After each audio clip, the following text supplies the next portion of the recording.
Saturday Night Football, presented by Wells Fargo. Security, convenience, together. Wells Fargo, together we'll go far. And in part by Buick, proud partner of the NCAA. And Chick-fil-A, we didn't invent the chicken, just the chicken sandwich. Replay official Tom Herbert had another look at that recovery of the muffed punt to see if Micah Abernathy of Tennessee was in bounds. Ruling on the field stood. We looked at several angles during the commercial break. It was tough to tell. It looked to me, I thought Abernathy made the recovery before touching out of bounds. Officials concurred as Dobbs completes the pass to Jason Kroon.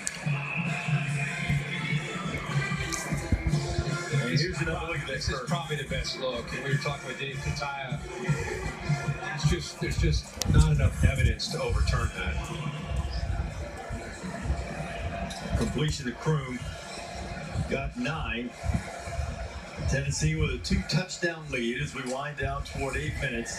Trying to put this thing away. Hurd noses around and puts the ball forward for a couple of yards, enough to get the first down. It's a good job just staying north and south. I thought for a second he was going to try to bounce it and potentially try to go wide, and then potentially you end up losing 3 or 4 yards, and now it's a 3rd and 5, but instead he just picked up his 2 or 3 yards and got the first down.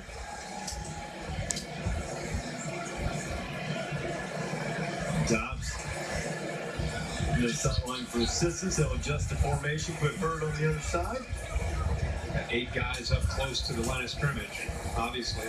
There's Hurd cutting it back, and boy, he took a hit right in the midsection.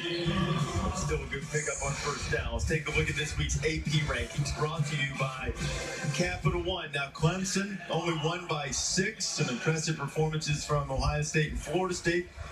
Did you shuffle them up a little bit? Yeah, you probably would look at that. I think Alabama's going to be up there. Alabama, Florida State. I think Clemson's sleepwalking right now. These first couple games, they'll probably slide down a spot or two. Ohio State, Michigan continue to not be challenged, but look very, very good. Dobbs pulled it inside the 20. Joshua Dobbs on his way. Touchdown, Tennessee.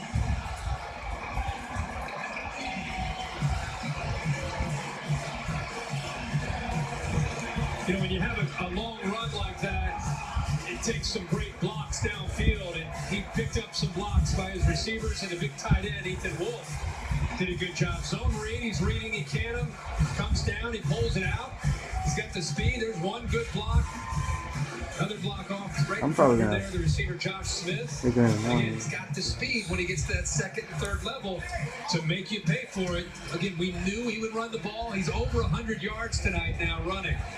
And he set a career record rushing yards by a quarterback. He's had a 100-yard rushing night, accounting for 5 touchdowns, and the Big Orange up big. Let's take a look at tonight's All-State good hands play. Tennessee's had some good hands. The big fella, Shy Tuttle, on a 3rd down play, anticipating a quick throw, goes up and knocks that down with his big paw. And then how about this? Kendall Vickers downfield, knocking that ball loose. Cam Phillips. And look who got it. Micah Abernathy. He's recovered 3 fumbles tonight. That is a Tennessee single-game record, and that is why people in this section of seats, they're very sad. And then across the state line from Virginia into Tennessee, which is Bristol, sits right on the state line, much happier with the brighter shade of orange. And Virginia Tech takes over, down 38-17.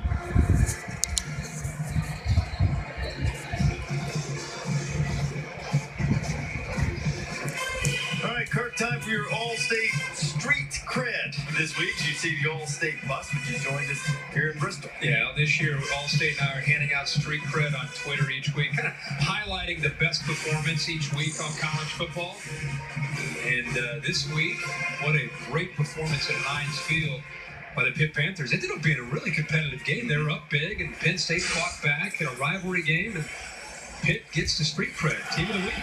Another football on the ground for Tennessee, and this time it's Shy Tuttle who beats everybody to the ball. Another fumble Another addition for a good hands play. And Fuente, at this point, I'm not sure what to do. 5 turnovers now on the night. This ball just never. Gerard Evans never had a chance. And look at the big man running.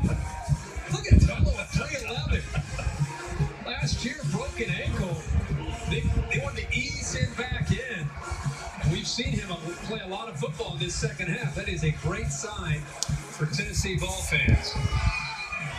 Would you like to know that the last 3 times Virginia Tech has touched the ball, all fumbles. Last 3 plays, all fumbles. And here at Bristol Motor Speedway, the Volunteers are racing for the checkered flag. And they've spun Virginia Tech out and put them into the wall along the way.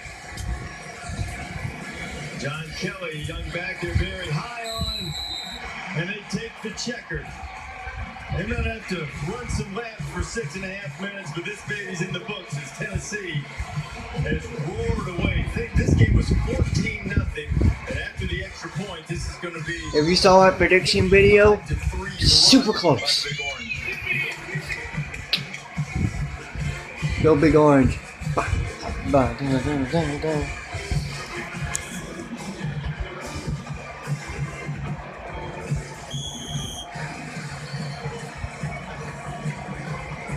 Well, sometimes Virginia Tech, which got off with such a good start,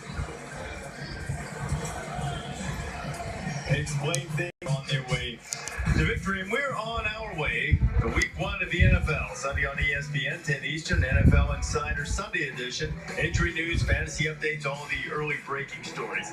Then at 11, the new Sunday NFL Countdown.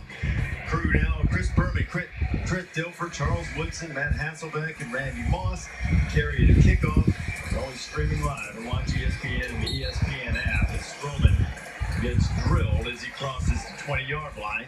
6:28 to go, and Gerard Evans and Virginia Tech have had a disastrous run in terms of taking care of the ball. I think just not putting it on the ground would be a victory here. Yeah, I know Justin Fuente is frustrated. There'll be a lot of film work to try to improve, but you got to talk about Butch Jones and the job that he's doing right now in building this Tennessee program up. I think he feels that this team can compete. They got off to a slow start in their season against Appalachian State. It's got off to a slow start tonight. The turning point in their season may be that fumble because it kind of ignited them. Not just tonight, but there's so much pressure on them to win and get to Atlanta that sometimes that can affect the team and make them feel like they have to try to live up to some almost unrealistic expectations. This is a veteran team, 17 returning starters off a team that was 9-4. You have a quarterback that's played a lot of football. I mean, they're very high expectations. And tonight, they finally just played. Virginia Tech kind of opened the door for them, but they just finally started to play. And if I'm a Tennessee fan, I'm not only excited about this year, I'm excited about Butch Jones and the job he's doing in recruiting and the facilities, everything really that they have going in Knoxville. There's a lot to be excited about.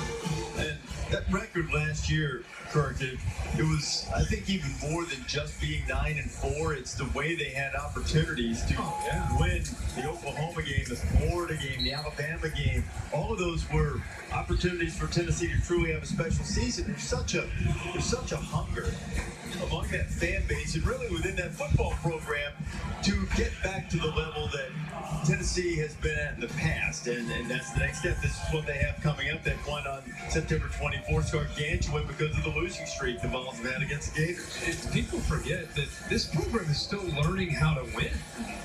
Honestly, they're 9-4 last year, but you go to the previous 7 seasons, they were 40-47, below 500 combined, and last year 9-4. And so when you're learning how to win, like when Alabama does well, when Ohio State does well, it's consistency. It's not an emotional, hey, we're really high and excited today, next week we're going to be flat. The following week, we're going to get excited. The next week, we're flat. It's consistency, and that's what he's trying to find with this team this year.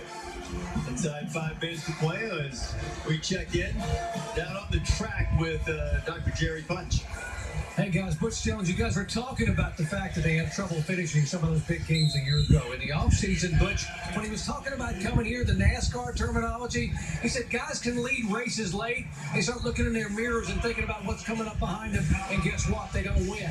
He said the focus has got to be out the windshield. We got to focus forward on the next play, the next lap. That's how we win races. That's how we win ball games. We got to overcome adversity, which is what they did on Thursday night against Appalachian State. And after going down by 2 scores here, that's what they have done here tonight, focusing forward and trying to be able to finish. Yeah, Doc, we've seen it again tonight, and it was a sluggish start, but he's got to be very proud that they kept fighting. Now, he's going to have a lot of film work and a lot of stuff to be able to show them that they can get a lot better. That offensive line, when they look at that first quarter, and they look at some of the pass protection situations, they should want to sprint out to the practice field and into the weight room to try to get better. Before, we've seen Florida these first couple weeks. They look pretty good on defense. Yeah, they really do. Not to mention Alabama and the rest of the SEC teams that they're going to be playing. A couple of weeks away from that showdown with the Gators. Devins starts to throw it, pulls it down. Gerard is tripped up by Golden as he marches his way inside the 10-yard line. And if Virginia Tech, it's a transition year with a new head coach. There's going to be some growing pains. There's going to be some highs. There's going to be some lows.